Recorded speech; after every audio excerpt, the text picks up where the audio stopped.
Hi, I'm Michael, and this is California.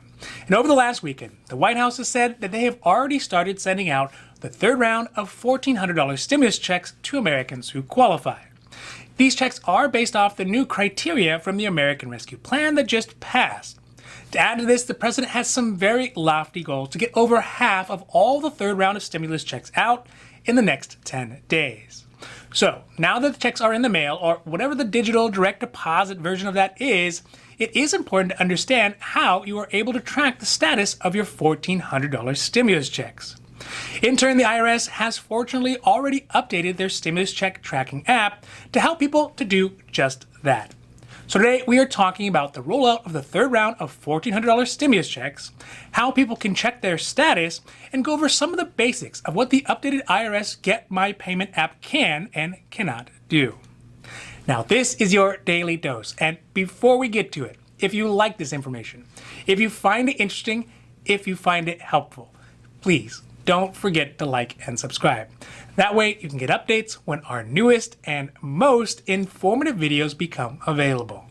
Let's start today with what the President Biden has said about the rollout of the next round of $1,400 stimulus checks. On Monday, the president said that within 10 days, nearly 100 million stimulus relief payments will have been delivered to Americans. This is a very big goal considering it represents a majority of the stimulus payments that are going to get sent out. The IRS estimates that the total of 159 million of the third round of stimulus checks will be sent out to Americans in this third round. Although the majority will be sent out in the next 10 days, the IRS actually has a hard deadline to get the entirety of these funds dispersed, the ones authorized by the American Rescue Plan, by December 31st, 2021. This means for some groups of people, it may take them up until the end of the year before they get their stimulus relief money. Additionally, President Biden has selected a Clinton and Obama-era economic advisor, Gene Sperling, to oversee the rollout of the stimulus checks. Biden said, quote, "It is one thing to pass a historic piece of legislation like the American Rescue Plan, and it's quite another to implement it, and that it requires a fastidious oversight to make sure the relief arrives quickly, equitably, efficiently, and with no waste or fraud." End quote. And Biden believes that Sperling is the right person to get this job done. For me, I'm not so sure. Zero waste, zero fraud, that is perhaps a bit overly optimistic. With the new $1,400 stimulus relief checks being rolled out, the IRS has also made updates to their Get My Payment app, which can be used to track the status of a person's stimulus relief check. The new updates were just implemented this week and will allow Americans to get important information about where their stimulus relief checks are. The Get My Payment app is the only way to get information about your stimulus checks, and that's despite the various other IRS apps that are available, like Where's My Refund, which will not include the stimulus check information. Additionally, some of the previous functions that were available through the app have been removed. This would primarily be the ability for people to make updates to their payment information, which was mostly used by people who did not have the correct payment information on file or any direct-to-payment information at all. But in the updated Get My Payment app, it is no longer possible to make these kinds of changes. Some other important things to note about the Get My Payment app is that the information is only updated once a day, usually overnight. That's according to the IRS. This means you don't need to check it multiple times in a day to figure out where your checks are. In order to check your status, though, you will need your basic household information. So that would be things like your social security number, your date of birth, your street address, and your zip code. Also, one of the biggest issues people had with the app previously was that their information was incorrect in the IRS system and was unable to verify their identification. Some reason this can happen is obviously the information in the IRS system is different or not updated from what you are putting in, but also because of small differences in things like your names and your addresses. So, for example, with the name, a common issue is if a person has a multiple last names using a hyphen or without a hyphen, or perhaps one has a last name that they only use partially or occasionally and not with tax documents, those can all be problems. With the updated Get My Payment app, you can see whether or not your payment has been sent, the method of payment you have set up, and the date your payment was issued. But it will not show the amount of money that you are going to be sent. Without being able to change your payment information or add payment information this round, it'll mean that those checks will get sent out to the old accounts if it's direct deposit, or by mail or prepaid debit card if there's no information included, or if it can't be verified by the IRS.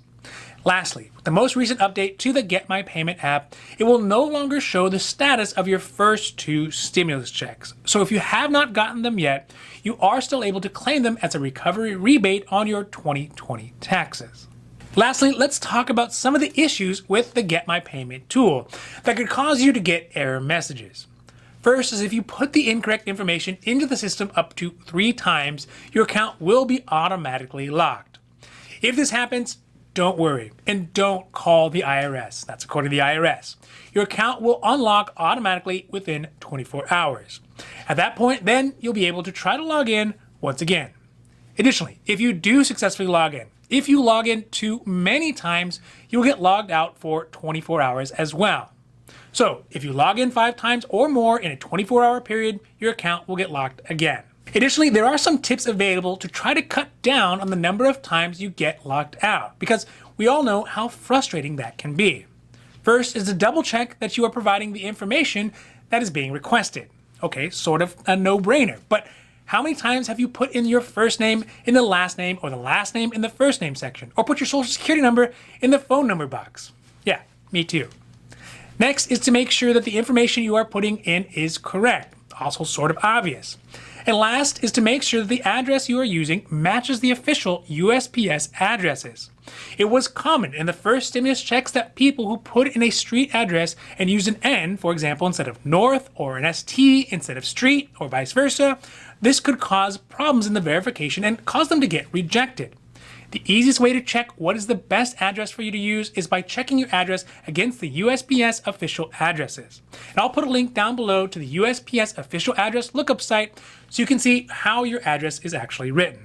So overall, this is all good news. The president has set a short deadline for these $1,400 stimulus payments to get out, which in turn forces the IRS to prioritize the payments maybe higher than they would have in the middle of a busy tax season. And the Get My Payment tool is updated and running, allowing folks to follow the progress of their stimulus checks. So the big question, of course, is going to be, does this mean checks are going to be sent out in time to meet President Biden's ambitious timeline? For that one, we're just going to have to wait for the next 9 days to see. Now, this has been your Daily Dose, and I hope that you found it interesting or helpful or at least useful. And if you did, please don't forget to like and subscribe. That way you get updates when our newest and most informative videos become available. So that's it for me, and for California, I'm Michael, wishing you a happy, healthy day.